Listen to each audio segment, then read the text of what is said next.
Good morning twelfth class. अब तक हमने लेसन नंबर 1 राजस्थानी शैली के 8 तक लॉन्ग क्वेश्चन किए हैं। आज हम क्वेश्चन नंबर 9 करेंगे लॉन्ग। बूंदी शैली की विशेषताओं अथवा विषय वस्तु का वर्णन करो। कि इस क्वेश्चन में अगर विशेषताएं आए या विषय वस्तु आए, जो भी क्वेश्चन आए उसका आंसर आपने यही लिखना है। बूंदी शैली मेवाड़ शैली की एक स्वतंत्र शाखा है, यानी आज़ाद, फ्री। यह शैली कोटा, बूंदी और झालावाड़ में पनपी। ये जगह के नाम हैं। प्रारंभ में इसमें मुगल प्रभाव देखने को मिलता है, यानी शुरू में इसमें मुगल प्रभाव देखने को मिला, परंतु बाद में यह बूंदी शैली के रूप में उभर कर आई। कि बाद में यह बूंदी शैली के रूप में पनपी। 18वीं शताब्दी के मध्य तक यह शैली अपनी चरम परिणति पर पहुंची। कि जब 18वीं शताब्दी का आधा समय बीत चुका, तब तक यह अपनी चरम परिणति यानी कि अब 29 तक पहुंच गई। उसका फर्स्ट पॉइंट है मेवाड़ का प्रभाव। प्रारंभ में यह शैली मेवाड़ शैली से प्रभावित रही। मुगल शैली का भी प्रभाव उसमें दृष्टिगोचर होता है। कि शुरू में जो था उसमें मेवाड़ शैली का प्रभाव दिखाई दिया और उसमें मुगल शैली का प्रभाव भी स्पष्ट रूप से दिखाई देता है। 12 मासा के चित्र। विभिन्न ऋतुओं का चित्रण बूंदी शैली में मिलता है। कि सभी की सभी ऋतुएं हैं जो, उनका सबका चित्रण बूंदी शैली में मिलता है। वर्षा ऋतु को चित्रकारों ने विशेष रूप से चित्रित किया है। कि विशेष रूप से उसका चित्रण किया है। इस शैली में 12 मासा के चित्र प्रचुर मात्रा में बने हैं। इस शैली में 12 मासा के चित्र यानी 12 महीनों के जो चित्र हैं वो सबसे अधिक मात्रा में बनाए गए हैं। थर्ड है हमारा वनस्पति व पेड़ पौधों का चित्रण। वनस्पति चित्रण में कलाकारों ने बहुत रुचि दिखाई है। कि जो वनस्पति का चित्रण है उसमें कलाकारों ने अपनी विशेष रूप से रुचि दिखाई है। पंक्ति में लगे पेड़ पौधों को इस शैली में विशेष रूप से चित्रित किया गया। कि हम देखते हैं जब हम कभी ट्रैवल करने जाते हैं तो रास्ते में पेड़ जो हैं लाइन में लगे हुए होते हैं, तो इस चीज़ को वहाँ के चित्रकारों ने विशेष महत्व दिया है। केले के पेड़ों का भी बहुत सुंदर अंकन किया गया है। शिकार के चित्र। इस शैली में शिकार के चित्रों को भी बहुत अधिक महत्व दिया गया है। इसमें शिकार के चित्र प्रभावशाली बने हैं, यानी कि प्रभावित करने वाले, अपनी तरफ अट्रैक्शन करने वाले। उसके बाद आता है हमारा पॉइंट नंबर 5 आकृतियाँ।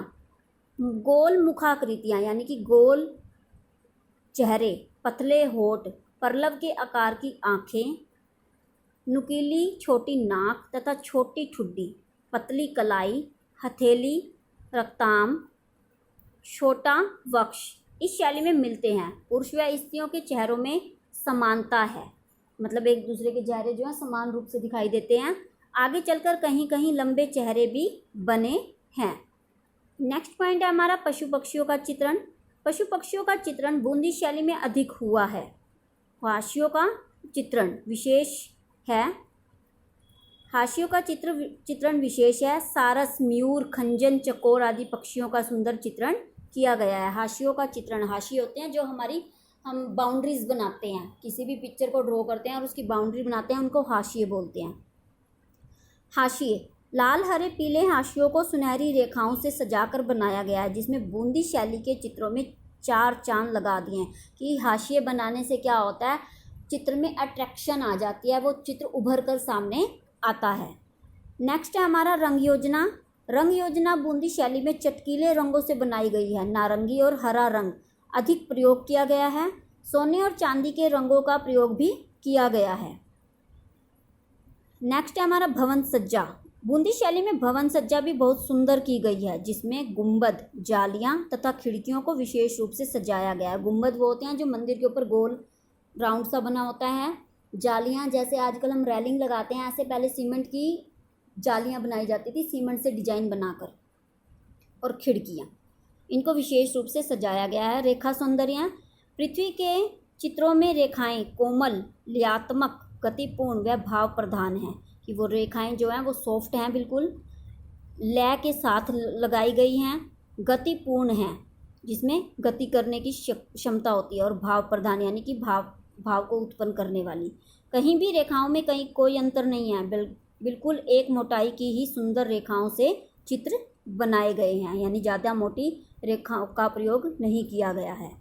अगला पॉइंट होता है हमारा आकाश। इस शैली में आकाश को विभिन्न रंगों से चित्रित किया गया है। इसमें लाल रंग को विशेष स्थान दिया गया है। बादल भी बहुत सुंदर बने हैं। नेक्स्ट है हमारा भागवत पुराण।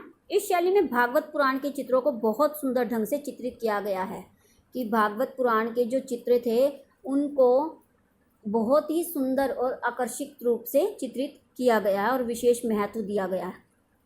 राग रागनियों के चित्र।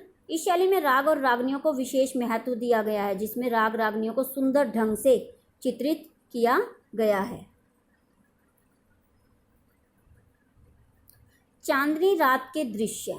इस शैली में चांदनी रात के दृश्यों को सुंदर रूप से चित्रित किया गया है कि रात, चांदनी रात यानी कि जो पूर्णमासी की जो रात होती है वो चांद बिल्कुल अच्छी तरह चमकती हुई रात होती है, जैसे दिन निकला हुआ हो, तो उस रात के दृश्य को बहुत सुंदर रूप से चित्रित किया गया है। नायिका भेद।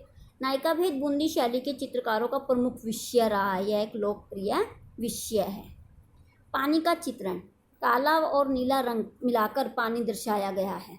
कमलयुक्त जलाशयों का चित्रण है। कमलयुक्त यानी कि जलाशय यानी कि जो छोटे छोटे पानी के वो बने होते हैं तालाब टाइप में, उन्हें बोलते हैं।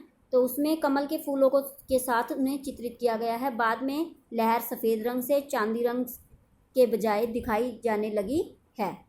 सफ़ेद रंग से चांदी के रंग के बजाय दिखाई जाने लगी है। उसके बाद हमारा क्वेश्चन आता है, क्वेश्चन नंबर 10। कोटा शैली के बारे में संक्षिप्त विवरण। संक्षिप्त यानी छोटे रूप में बताइए। प्रारंभ में कोटा और बूंदी शैली एक ही मानी जाती थी, परंतु विद्वान शोधकर्ताओं ने कोटा शैली को राजस्थान की ही एक अलग शैली माना है कि प्रारंभ में जो था बूंदी और कोटा को एक ही माना जाता था, परंतु विद्वान और शोधकर्ता होते हैं जो इनके बारे में डिसीजन लेते हैं, उन्होंने इन दोनों को अलग अलग माना है। कोटा राज्य की नींव महाराजा माधव सिंह ने 1631 ईस्वी में रखी, जो कि बूंदी में रावत रतन सिंह के द्वितीय पुत्र थे। इनकी निष्ठा और शौर्य से प्रसन्न होकर जहांगीर ने पुरस्कार स्वरूप कोटा राज्य इनको दे दिया। कि जहांगीर ने क्या किया, उसकी कार्य करने की निष्ठा, कार्य करने की लगन को देखकर और उसके शौर्य को देखकर वो प्रसन्न हो गया और उससे प्रसन्न होकर उसने उसे कोटा राज्य दे दिया। यद्यपि कोटा बूंदी राज्य का ही हिस्सा था, कि जो कोटा था वो बूंदी राज्य का ही हिस्सा था, परंतु चित्रगत शैली में काफ़ी अंतर था कि दोनों राज्यों की चित्र शैलियों में बहुत अंतर था। यहाँ विशेष रूप से लघु और भित्ति चित्र बने हैं। रंग बूंदी में से काफ़ी मिलती है, रंग बूंदी शैली से काफ़ी मिलते हैं। यह शैली राजा छत्रपाल के समय 1666 के बाद अपने पूर्ण निखार यानी कि पूरे निखार पर पहुंच गई, यानी कि उसने अपनी बहुत उन्नति कर ली, जिससे वह चरम सीमा पर पहुंच गई।